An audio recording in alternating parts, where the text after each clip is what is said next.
Our next panel is about arts organizations. Cheryl Green Rosario is the moderator of this panel. We really appreciate your being here today.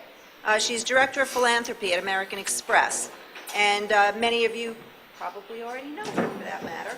She oversees the cultural heritage grant-making area at American Express, and she's also had community affairs roles at Morgan Stanley and at Time Warner, where she helped many leaders on the boards of arts organizations and other groups, and on top of that, she's had considerable not-for-profit experience as well. We're delighted to have her lead this panel. We will be here through noon, so take it away. Thank you. Can everyone hear me? I know my voice doesn't carry very well. Good. So good morning and welcome to the Leading the Arts Organization panel. I'm Cheryl Rosario and very pleased to be here to moderate this session and to share the stage with my colleagues and friends to my left. When Louise from the BBB asked me to moderate this panel, I first shared my appreciation for thinking of me and my enthusiasm for the topic, but also quickly shared she was taking a risk. As you can see, I'm very pregnant and due in a couple of weeks, but I'm glad I made it, and baby boy hung in there so that I could be here to share with you today. I'm going to briefly introduce the panel, and then each of them will spend about 5 minutes sharing their initial thoughts. As you did with the other panel, you have an opportunity to write questions on your note cards, and we will definitely try to leave some time at the end so that you can ask some questions.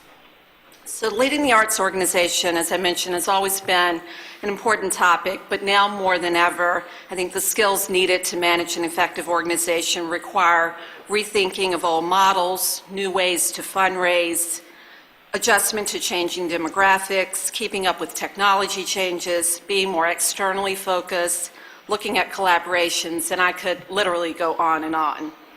At American Express, I'm pleased to say that through our focus on leadership, we are seeking the best methods, programs, and partners that provide current and future nonprofit leaders with practical opportunities to learn and build their leadership skills.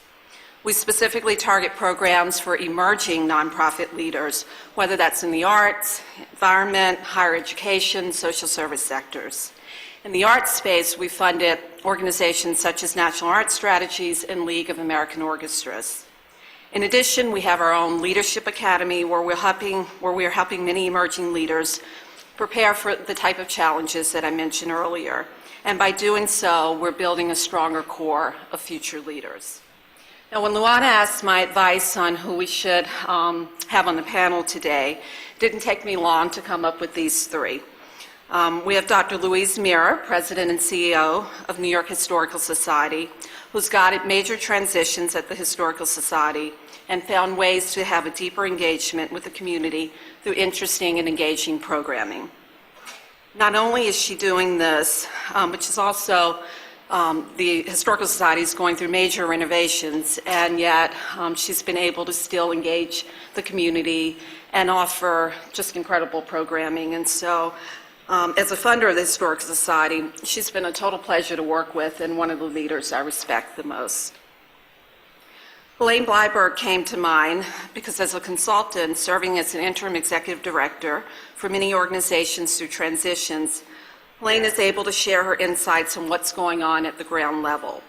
She will be able today to share what is needed to lead organizations to ensure they stay strong, or what is needed to bring stability back to organizations through these tough times. She's also a former funder and will be able to bring that perspective as well. And lastly, but certainly not least, Cheryl, Ikemiya, Senior Program Officer for the Arts at Doris Charitable Foundation, who I've had the pleasure of working with through Grantmakers in the Arts and other affinity groups. She will be able to share real examples of strong arts leadership and the changing role of the arts leader in the community. The Doris Duke Foundation has really looked at a lot of old models and looked at the rethinking that is needed to lead an effective organization. So with that, I'll pass it over to the panelists, and if you'd like to start, Helene. Sure, thanks. Thank you, Cheryl. Thank you, everybody, for being in the room this morning. There was so much that I heard earlier this morning that resonated with me, and I'm sure that you'll hear some of those same phrases and themes woven through our remarks as well. As Cheryl noted, I've been working in the field for a very long time, and I approach the topic of leadership in the arts really from two perspectives. One is through my years as a funder at CBS, where I had a very large arts portfolio, and more recently my work as an interim CEO for arts and cultural organizations that are going through transitions. So I work in the world of change and transition and transformation all the time. The work as an interim CEO is relatively new, and I've done 6 assignments in that area. I've worked with arts organizations of all sizes, all disciplines, and really at different places in their organizational maturity. And for those of you who don't know much about interim executive leadership and interim executive management, I'll talk about it a little bit, but please keep in mind I work where the CEO leaves and it's a relatively large change, but there are transitions that happen in our organizations all the time. So a lot of what I see, I'm sure you see as well, in a varying level of degrees. There are a variety of reasons for there to be an opening at the top. Most typically, it's the retirement of a long-term executive director. Sometimes because of health issues, an executive director has to take a sabbatical or step back for a while. Sometimes it's those philosophical differences that happen even after a very thorough search when you bring somebody on board to lead an organization. There are also a variety of needs for an interim manager when someone like me comes on board. Many times the board chooses to reevaluate its mission and its organization, particularly when there's been one long-term leader in place for a while. Sometimes the board wants the ability to take a step back and make plans about the organization's next phase before they launch a new search, and a lot of the time that will inform the parameters of their next search. And sometimes it's the ability to be thoughtful with a seasoned manager on board to guide the board and the staff. Somebody who has a perspective that people inside the organization don't have. And when you come on board as an interim manager, you really are beholden to no one, and so can move within an organization and among its stakeholders in a way that's quite different if you're there permanently. So those are some of the reasons that this situation exists, and interesting things happen during those transitions. But as I say, those same kinds of things happen at all of our organizations at different times. So here's a little bit about what I see from my perspective. A lot of the time, I see organizations that have become comfortable with the operational status quo. This impacts everything from staffing needs to program and service delivery. Much time is spent just processing stuff. That happens a lot. I also see boards that are unable to separate governance from operations. And I'm seeing already a few nodding heads in the room. One result of that, and there are many results and consequences of that, is that staffs are reluctant to propose ideas. I see this a lot, and we'll talk about it a little bit later on and offer some ideas about how to manage those kinds of things. One of the other things that I see is rigid systems that make it very difficult to let go of the "this is the way it has to be done" way of thinking, which would free up time for priorities and items on any organization's wish list. It's often the smaller process matters that bog down the ability to change policies. You know, we have to process these forms. We have to run it by this number of committees. But here's what I also see. I see dedicated staff members who are completely invested in their organization's success. I see board members who give really generously of their time. I see stakeholders who are open to new ways of doing things. And I see leadership at all levels as people take ownership of their work. And this is something that we heard a number of times earlier today, and I'll give you one example. There's an organization that I've worked with where there was a longtime manager. 2 of this person's direct reports were really only doing a part of their job because the manager wanted to hold on to most of it. After that person left, these 2 individuals were practically liberated. Not only were they enthusiastic about learning the rest of their jobs, they took their level of experience and what they had seen over many years and started flowing ideas, suggestions, perspective back into the organization. And these two employees blossomed in a way that was wonderful to see and impacted everyone else around them. So these are internal organizational strengths that enable all organizations to be able to stay strong. And I find that just about everyone rises to the occasion and steps up in their own way whenever a kind of transition is in place.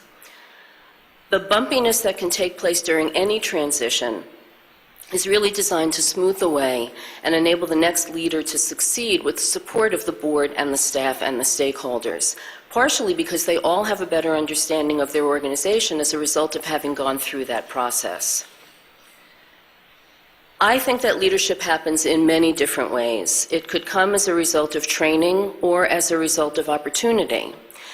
And I find that effective leaders listen and observe first. They look at longer and broader time horizons than most. They lead by inclusion and by example. And I think that that's a formula for success no matter what the circumstances may be. So I look forward to our discussion and to your questions. Thank you. Thanks, Helene. Cheryl? Okay. Just to give you a little bit of background about the Doris Duke Charitable Foundation, it's a private national foundation, so we fund on a national scale. It was established in 1997, so a relatively new foundation from the estate of Doris Duke, and the arts program supports the performing arts. According to her desires and wishes, the fields of jazz, contemporary dance, theater, and the organizations that present and produce that work. Our current strategy really is founded on national conversations that we conducted along with National Service Organization partners in 2006 and 2007, and really I think it's one of the qualities that funders should emulate. It's about listening, and a lot of the talk about the funding community that occurred today was about the good funders should really listen and be open to all kinds of ideas and criticism. And so these national conversations were to really gather the ideas from the community, what were the major challenges that they were facing, and to try to do something about that. We have a three-pronged strategy which is focused on performing artists to help them create their work, to provide professional development, and the distribution of their work. The second is really more in keeping with the topic of today. It's about strengthening organizations. We have a portfolio of grants programs that are focused on organizational transformation, and maybe the buzzword is innovation, but it's really about how we can help organizations to think differently about themselves and to move in that direction and to provide resources for them to do it, as well as some guidance about how to go about implementing their ideas. These are sort of based on those field-wide challenges which Cheryl talked about earlier, things about leadership transition, changing demographics in your community, the need for engaging audiences in different ways, more participatory ways, and in technology, as well as changing business models, which might be a result of really exploring those issues more deeply. The third sector that we fund are the fields, the national service organizations, and so we do provide core operating support to them as well as some project support on a national basis. And most of our grant making is done through intermediaries. We're a very small staff, and we have 3 people on staff, and so in order to implement a national program, we really work with major partners in the field, national service organizations, and organizations that will work together with us to really implement the ideas and the programs that we are thinking about. And in that case, we work together to craft the focus of these programs, to create the guidelines and the selection criteria, and then we work along with the organizations although we do not select grantees, we work with them to create panels that are based on peer review panels, and really it's the peers that are selecting the grants and finding the best in the field. We do a lot of site visits. We work on evaluation with the grantees and independent consultants, and it's really to see how we can better shape the programs, or if the programs are coming to conclusion, how can we best serve the field and not have a big gaping hole when there's a lot of expectation out there. And so when Cheryl talked about what are some of the leadership qualities that we're looking for, and I just sort of, these are sort of in general, though in most grants programs you're looking for the excellent programs, the best infrastructure on staff and board and so forth, accountability for what is how these resources are being utilized. But really, it's coming back to this major theme about focusing on core mission. And we look for organizations that rise to the top because they focus on their core mission. It doesn't matter the size or the location of those organizations. We have a lot of great organizations in rural communities, like in Helene, Montana, Whitesburg, Kentucky, and it's just amazing to see how they focus on their core. A lot of them provide enormous support to artists and sort of things that go beyond what you see in the stage. It's about residency support, helping them with commissioning their new work, or they also work together in collaboration with other partners in their community or in their region to help those artists to create their work. And so what we're looking at is how are they leaders in both their local communities, regional, national, or international arenas? Do people listen to them? Are they at those tables where the discussions are taking place? And are they already always open to listening and working together with these communities? Another is about self-assessment, and the idea of data collection and so forth came up earlier in the previous session. And it's not only about those, but there are some really great personal stories that you hear from organizations, but more and more you need to back it up with clear data. And one of the good things that's happening in New York State now is the New York State Cultural Data Project is being implemented and being required in the next couple of years by the Department of Cultural Affairs, New York State Council on the Arts, and then there will be more and more New York State funders who will accept these reports. And so I know it's a lot of work. Maybe some of you have already gone through that process of entering your data, but it's going to be a really great tool that will help your organization also to present the information in a better format, in organized reports that just click out, with one push of a button. And so that's another thing that we look at. Does an organization look at itself and self-reflect? Does it work together with its board and staff to do that? And staff at all levels too, not just the senior staff, but incorporate the ideas of the junior staff and their constituents, the people that they serve too as well. Do they bring in those people that in the community to engage in the conversation? Another thing that we look for is the ability to forecast. And as we talk about getting ahead of the curve in these times, it's really important that you are aware of what the environment is not only in your own community, but on the national scale. And what are those things that are happening in technology and in audience behavior and so forth? All of these things are that awareness and ability to move and change is really vital, I think, for your organizations. And we do fund, as I said before, this organizational transformation. It's about, we do fund specific programs and innovation.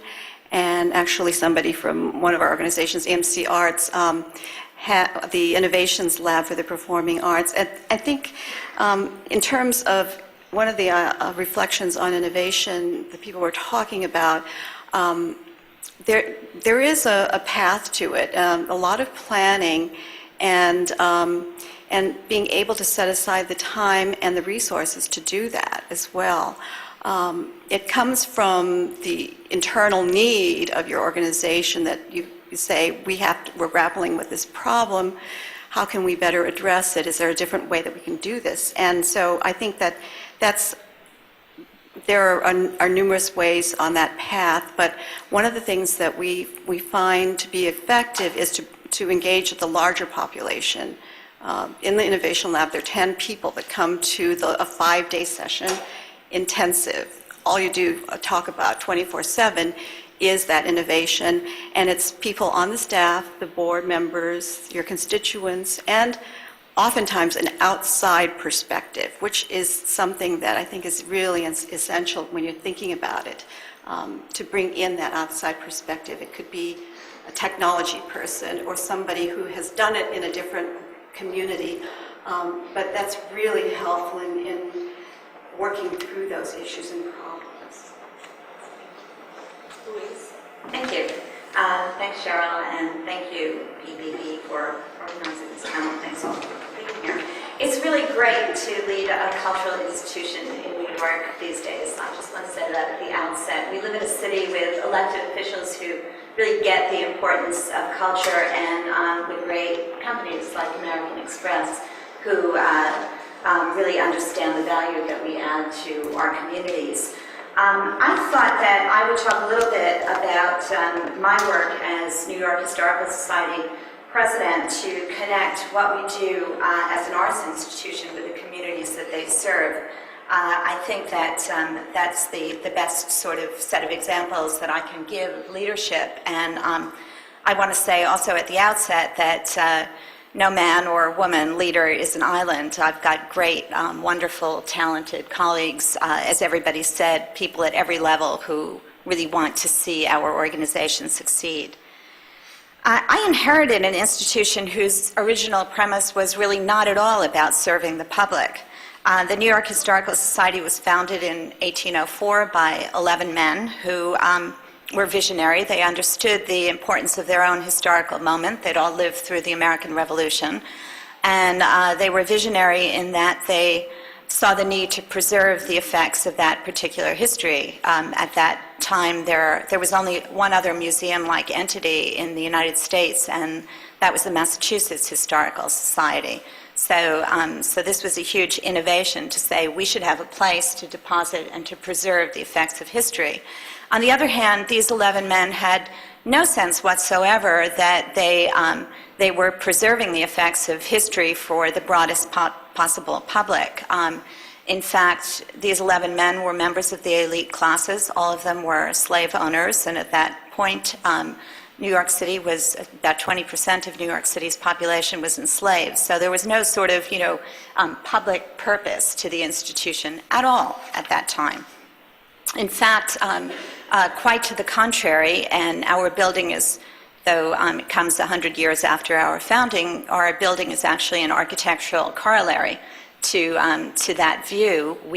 Our building was designed by a set of architects who designed banks. The treasures have to be kept away from the public, so our building was actually designed like a vault, keep the treasures within. And in fact, for many years, the New York Historical Society remained the kind of institution that was really known more for keeping out, whether people be Jews or African Americans or Latinos, than for reaching out. And we, of course, decided to change all of that. And we did it with a lot of strong will. We did it with leadership, really on every level. I by far would not hog the credit. We did it with a very supportive board, and we did it with great partners like American Express. Let me outline some of the strategies that we used for connecting with our communities and for really changing the outlook of an institution, New York's first museum. So there was a long history to change. First of all, we began to consider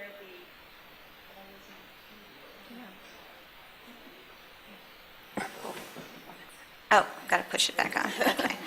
We began to consider the people in the communities that surrounded us in determining our exhibition topics. We have an amazing collection. It's a collection of literally about 10 million pieces of art, objects, documents, and so on and so forth. So we could tell virtually any story that anyone ever asks us to tell, but we decided to tell stories that we thought our public would particularly want to know. And these stories also tended to be histories that were unknown. They weren't told by textbooks. So, for example, we told the story of slavery in New York. We're right now engaged in an exhibition that tells the story of New York's longstanding relationship with the Spanish-speaking world. In fact, Latinos have been in this city ever since Nueva York was Nueva Amsterdam. And in fact, we've uncovered the very first non-Native American resident of New York City, and that was a man called Jan Rodriguez, who actually was Dominican. So nobody knows about this history, but it will we believe it will make our visitors take a different view of how the history of the city and the stories that we tell resonate with them and their own life stories. We're going to tell the story of the Haitian Revolution in 1804, the very same year the New York Historical Society was founded. That first successful slave rebellion in the modern world had a huge, huge impact on the history of the United States. Napoleon was so discouraged by losing Haiti that he figured, if he can't keep a little tiny place like Haiti for the French, then how is he going to keep this huge Louisiana territory? So he sold it to Thomas Jefferson, President Jefferson at the time, and of course that made American westward expansion possible, which made this country and its greatness and great power possible. Second, we considered our surrounding communities when developing public programs. So, for example, we've invited, and we've had some of them already, Supreme Court justices to talk about the Constitution, almost founding American document, certainly fundamental American document, but we've asked them to talk about things that resonate with people's everyday lives, like the Second Amendment, like gun control, for example. Complex issues from the past, but complex issues that speak to us every day. Third, we reached out to the New York City public schools with huge sweeping programs to sort of envelop as many students as possible in our work. And of course, those of you who know the public schools know that there are various benchmark exams these days in history that students have to pass in order to have any life chances at all. So we did things, it's true.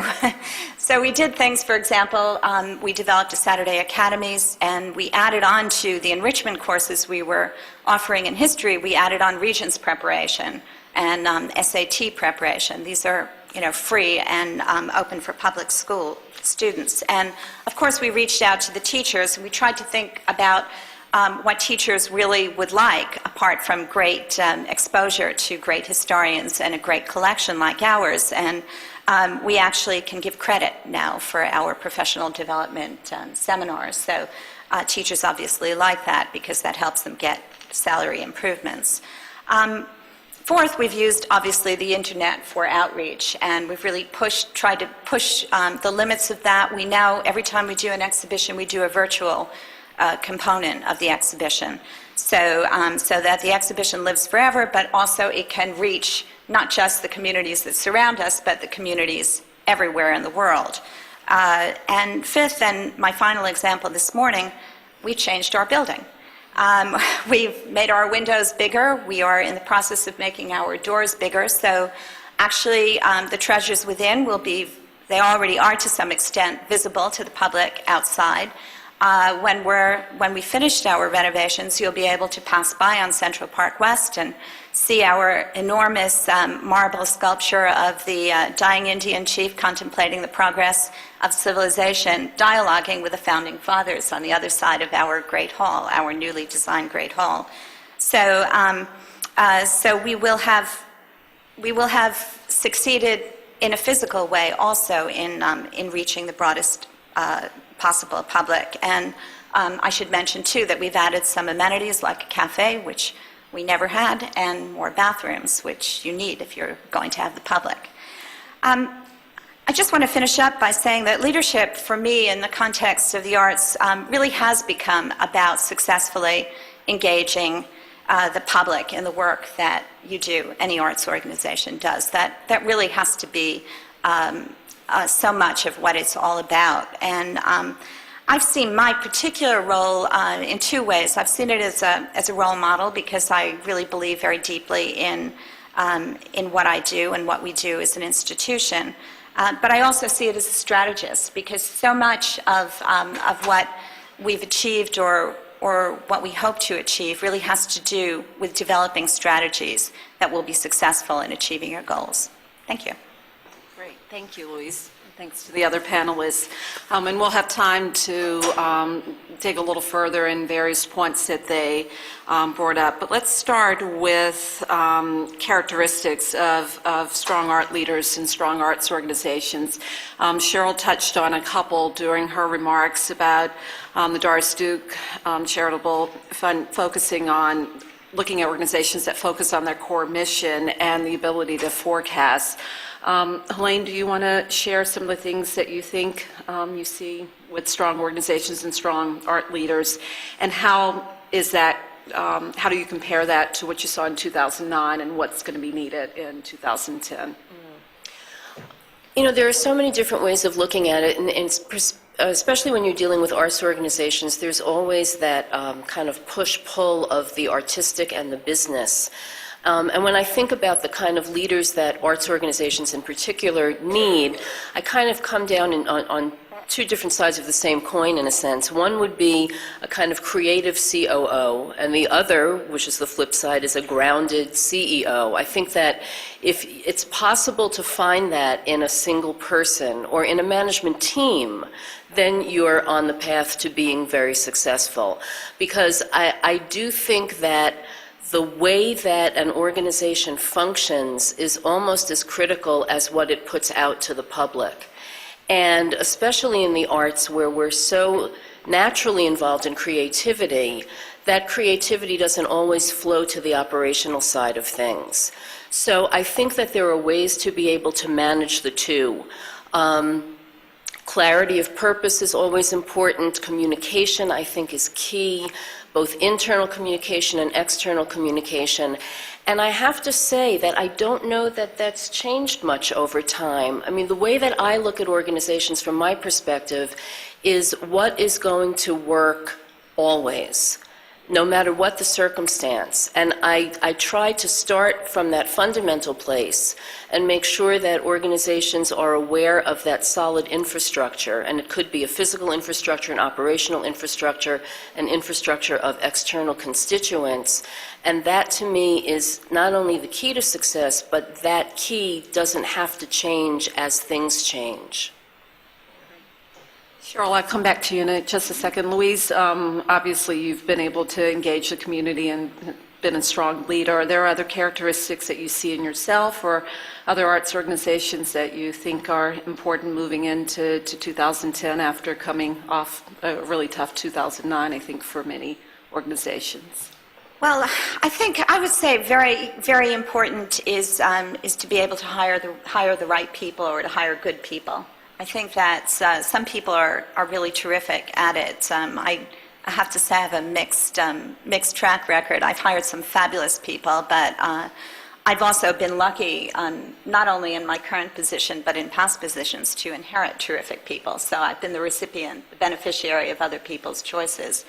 I think that's probably something that's always true, but we shouldn't lose sight of it because you really are as good as your team. And if you don't have the right team, then it's pretty hopeless. Cheryl, anything else you wanted to add that you all are seeing in your grantees or would like to see beyond focusing in core mission or ability to forecast? Well, I didn't get into some of the examples of the kinds of things that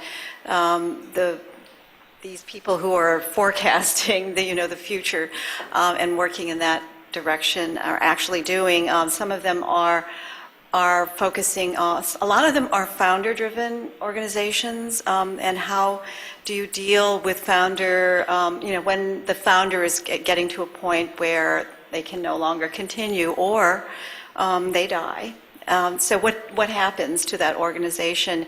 And we're working with numerous organizations in that respect of either carrying on the ideas and the philosophy of that founder in different ways with different leaders. Liz Lerman is Dance Exchange is doing that and also we worked with Merce Cunningham's dance company, which was in transition and planning what to do when he died, and they're taking a totally different route of closing down the company in a very graceful, elegant way, I think, and also being responsible to their dancers and his legacy. So there are numerous ways that these things are being dealt with. We're also working with a lot of organizations that are thinking about engaging audiences in different ways and utilizing technology or utilizing their programming in different ways. And one of the centers out in California, Yerba Buena Cultural Center, is looking, it's a multidisciplinary arts center. They have visual arts as well as performing arts there. And, the visual artists are a little bit ahead of the curve in terms of how they engage their audiences. And so they're applying some of those principles to the performing arts, how the successes of their visual arts program, and rethinking the way they engage audiences in their performing arts program. So those are, I wanted to give some concrete examples of how people are really approaching these issues. One thing that we've also seen in American Express is a lot of great collaborations happening, and we've funded one in particular, the LOMAL group, which is the Lower Manhattan Art Leaders. Kevin Cunningham with Three-Legged Dog has been sort of the facilitator of this group, but last year during the tough economic times, they really found a way to bring awareness to the downtown arts organizations and do a festival and a whole marketing initiative together. So I think that's one thing that we're seeing that is a really positive thing out of 2009 that I think will continue in 2010. It's just some really great collaborations like that one out there. I want to switch gears. I know when Helene mentioned governance issues, we got a lot of heads nodding, and so let's touch on that topic. What special governance issues and pitfalls do leaders of arts organizations need to face and solve effectively? So, would you like to start? Sure. I mentioned that blurring of the lines between governance and operation, and I think that it's well-intentioned for the most part, but it often gets out of control. I find that one of the things that leaders can do to help keep boards engaged and also keep them just a little bit at arm's length so that the staff can do the work that they were hired to do is to make sure that there really is something that the board can do to keep them engaged, communicate with them often, give them meaningful tasks and assignments so that they're not flailing around and getting involved in things that they shouldn't be getting involved with because they don't have that other purpose. So I do think that it's a responsibility of not only the executive director of an arts organization, but the staff as well, to know the board, to be engaged with the board, to listen enough to know what the board's strengths and weaknesses are, and to be able to tailor work and programs that will help them do their job, which enables you as a staff member to do your job. So I really do think it comes down to communication and function to make sure that there are clear things to be done. And if there aren't, reevaluate. Is your committee structure right or wrong? Do you need as many committees as you have? How often do you meet as a board? I worked with an organization that had a lot of academics as board members. Their board packets were 72 pages, and people were expected, and they did read them. Their board meetings were endless. So think about what works for you as an organization, and then I think that you'll eliminate many, not all, but many of the issues about that blurring of the lines. Anything to add, Cheryl or Louise?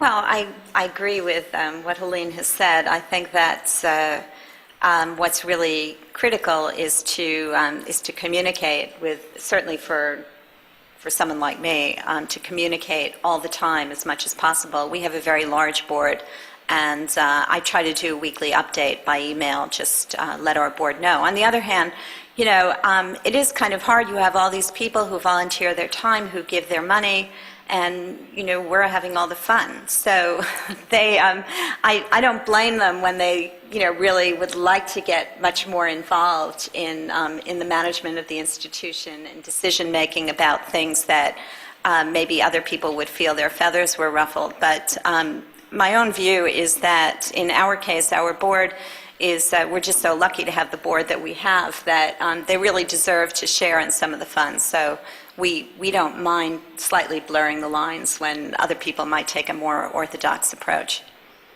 And Louise, while you have the floor, and we're talking about volunteers, beyond the board, you know, there's been a lot of, both from our mayor and just in general, mandates for organizations to involve volunteers.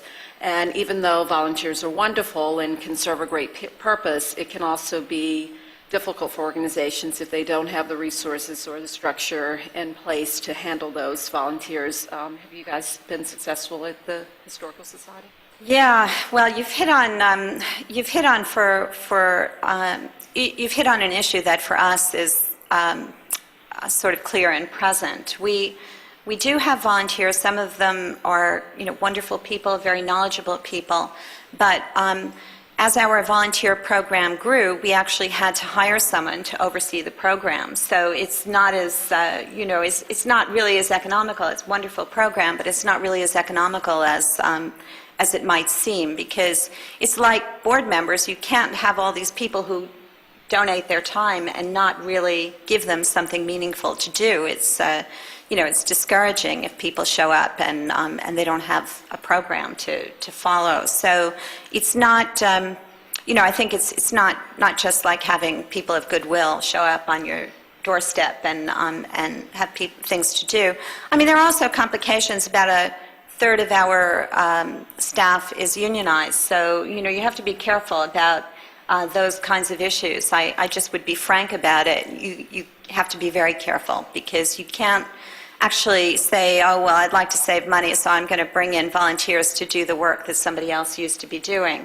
That can land you in a lot of trouble. Believe me, it can. And Cheryl, sticking with both governance and from a funder standpoint, any specific thing that you look at in organizations, and then maybe you can talk a little bit about moving into the evaluation and the tools, the kinds of things from a funder that you look for in organizations. Well, we have funded some major programs. In the past, we had a big endowment program, and when we did this, we had a lot of site visits, and we talked to board members. I think it's good for you to really see whether you can get your funders to work for you in that way. They can impress boards in ways that the staff can't, about the importance of the work that you're doing, and give a broader perspective to the board about where your organization stands in the larger community and the importance of your organization. And I think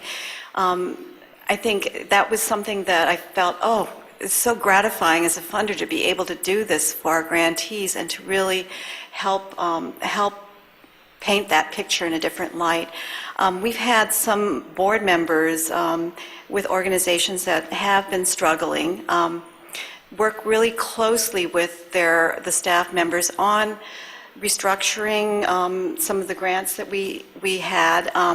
Really, they get engaged in a different way when they're thinking about the long term and the future benefit for the organization. And I think that it's been really successful when you look at them and see their resources as partners to help you through, especially the business management issues, and to structure your long-term your long-term budgets in a way that makes sense, that because they're ultimately fiscally responsible for what your organization is doing. And so when they work in partnership in those ways that are limited, it's really, they get engaged in a way that it's just remarkable, I think. In terms of evaluation, we do, I know that probably as grantee organizations, the grantees do not like so much the funder entering in and saying, do this, do that, and in terms of, but actually the funders are trying to, in terms of our own perspective, we're trying to get a broader perspective so that we can paint a different picture. And really the evaluation is to assess not only the successes, but what were the challenges, what were the pitfalls and so forth, and how can we address those issues. Most funders are not looking for you to fail, but to really succeed. And if the challenges are changing during that process, we try to be as flexible as possible. We restructured a lot of endowment grants, well, not a lot, maybe about 8 in the last couple of years.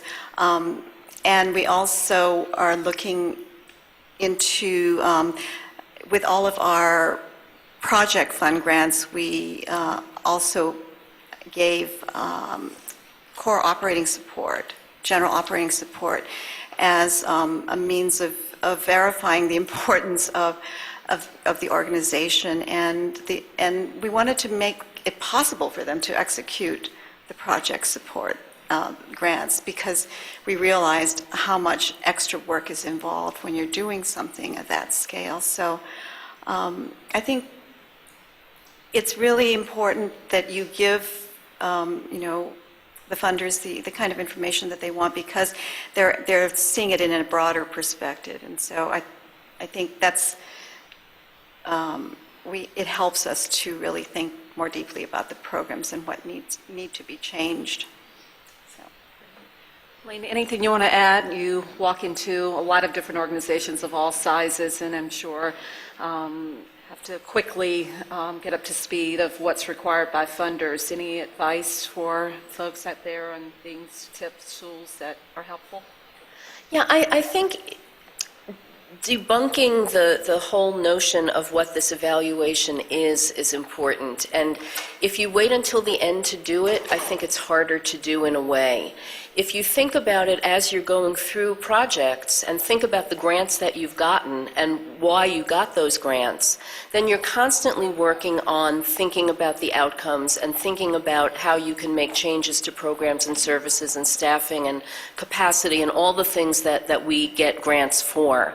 So one of the tools is to be able to just make it a part of your operational process.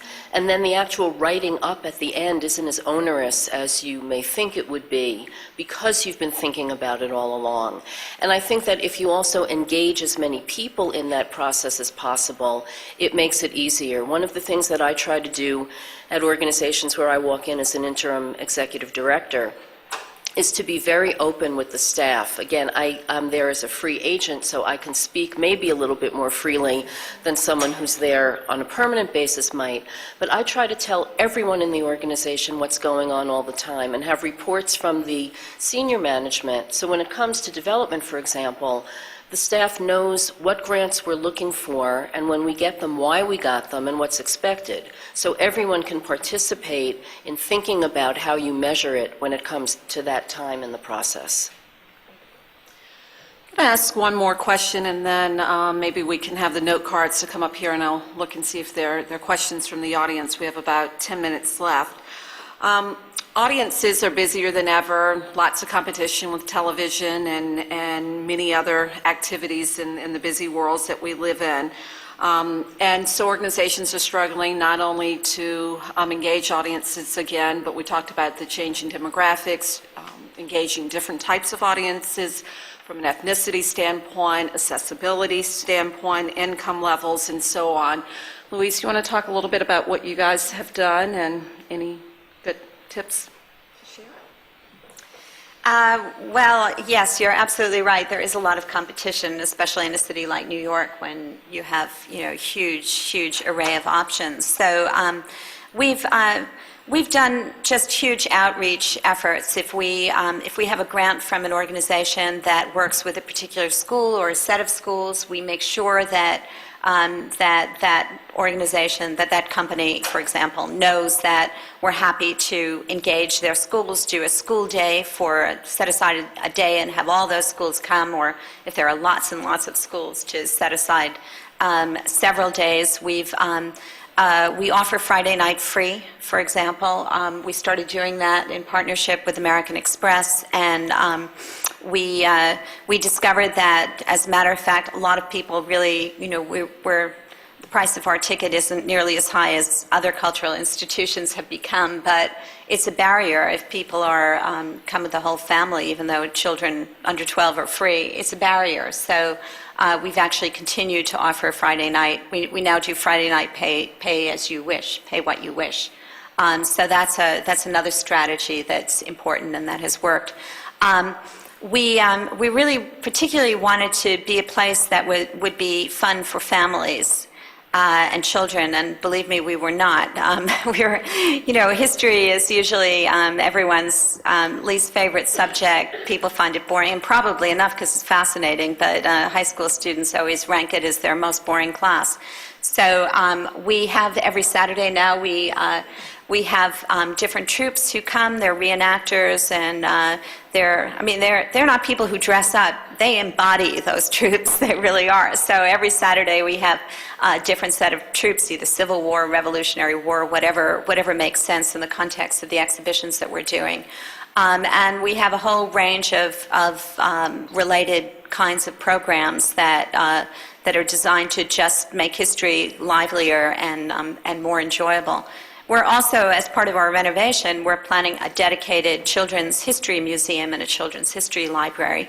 And it's going to be a fun and interesting and exciting space.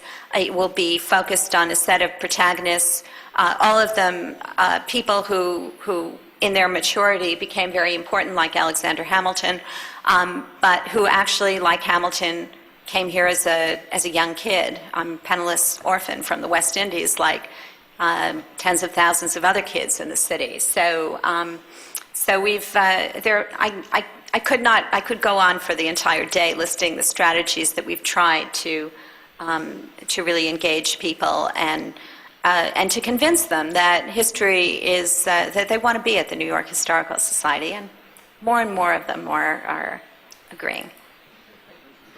Helene, Cheryl, any good examples that you're aware of out there where organizations have been able to engage new audiences?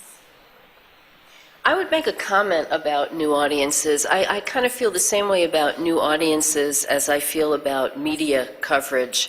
I disagree that the New York Times is the only place to be, and I disagree that you always have to go out and look for new audiences with this caveat. I think in both cases you have to be realistic. You have to be realistic about who you are and who you could reach, and I imagine that you'd both agree with this, that there's nothing wrong, obviously, with going after new audiences, but are they the right ones for you? You really can't be all things to all people, and I think that targeting is very important. Where organizations seem to get in trouble is where they lose that a little bit, and the audience that they had years ago, they may still think is the audience that they need now, and that may not be the case, but then they get a little far afield in thinking about who they might embrace. So I would say just be realistic, and then the rest kind of follows a little bit more naturally. Anything to add?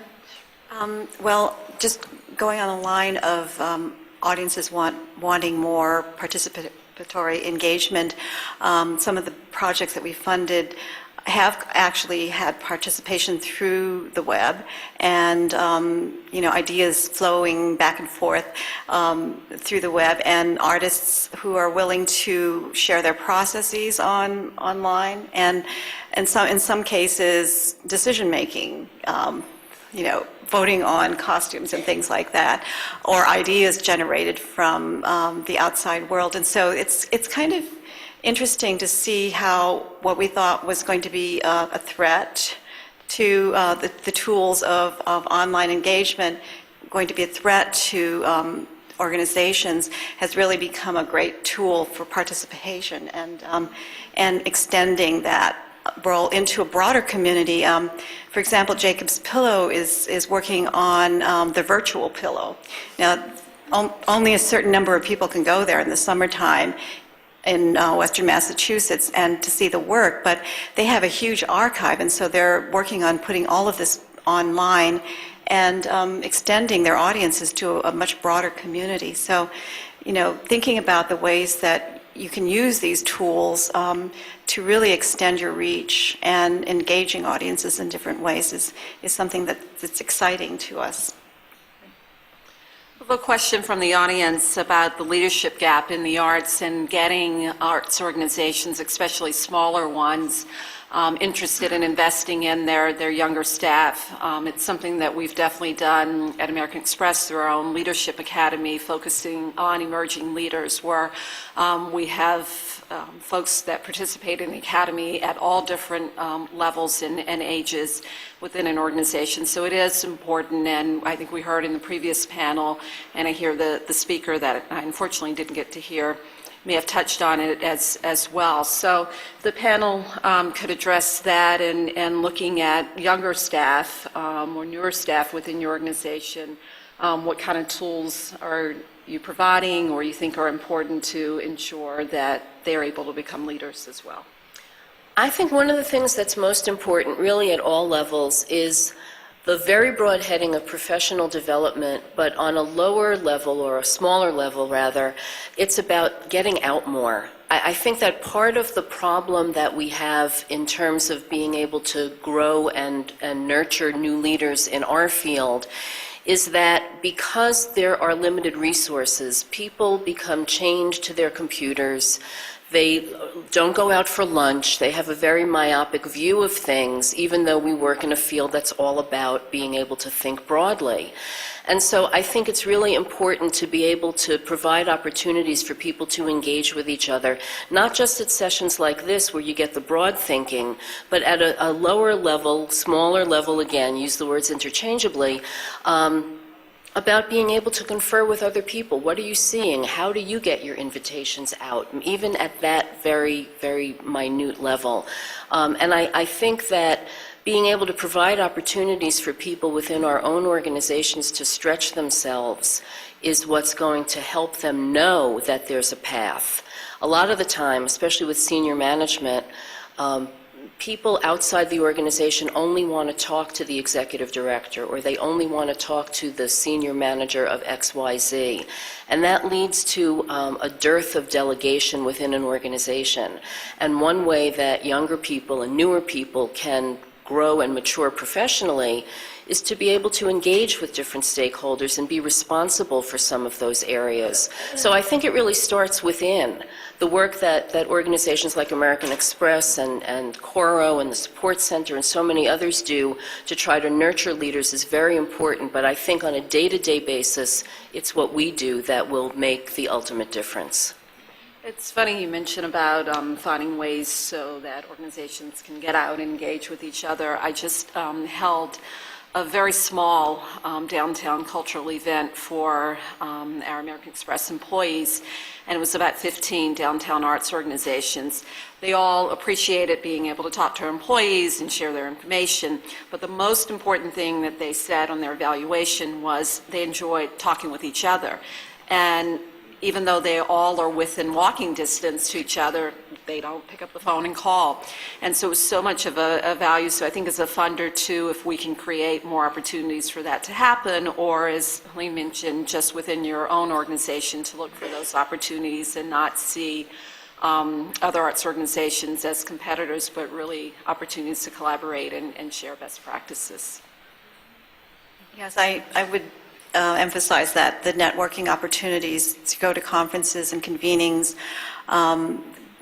I was seeing this here at some of the national convenings that I went to, that the older leaders of their organizations were sending their younger staff members. And I thought, how encouraging that I didn't know half of the people in the room, that I usually knew. And I think that's really important at some point to step back and say, this is a great, even though we can only send one person, it should be the younger person on staff to really get a chance to see what the broader picture is and what the networking opportunities are. And that leads to collaboration. It leads to more cooperative thinking and creative thinking, I think. I agree absolutely with what's been said. One of the nicest things that's happened to us this past year is we got a small grant from the Mellon Foundation that we're using to send younger colleagues to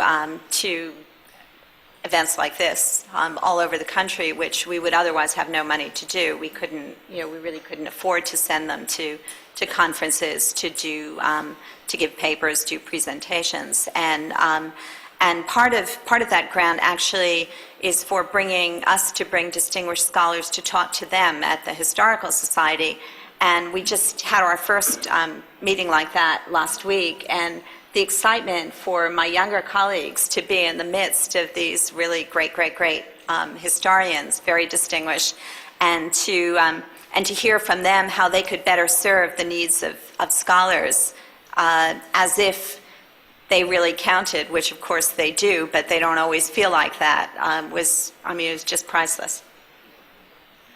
We are out of time, but I want to take time to thank the panelists for being here today, and to the BBB for inviting all of us, and so I hope you found some value.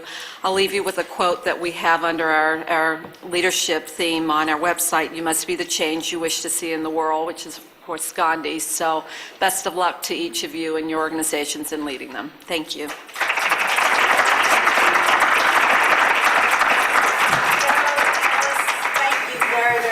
I hope that all of you found it as enlightening as I did.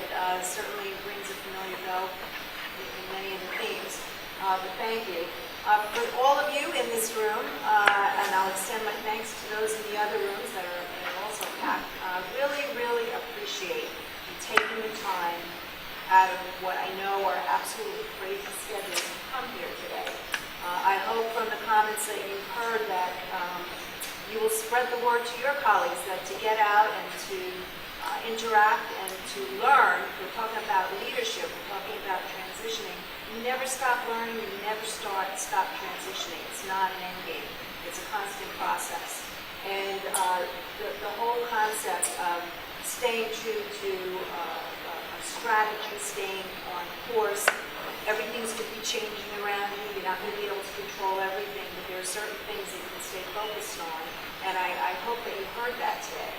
And the whole concept of leadership also being to create environments where leaders can grow and be. So thank you again. I hope you will join us again next year. We will do this once again and other programs throughout the year. And I will once again remind you that this is going to be on the web. This is an evergreen type program. It's being taped, as you can see. It's going to be on the website probably in the extent of about a month. White papers will be distributed, so the BBB, we keep our profile low during this, but a lot of this that's going on, we are a resource for you. We invite you to contact us. So thank you once again, and thanks to our sponsors.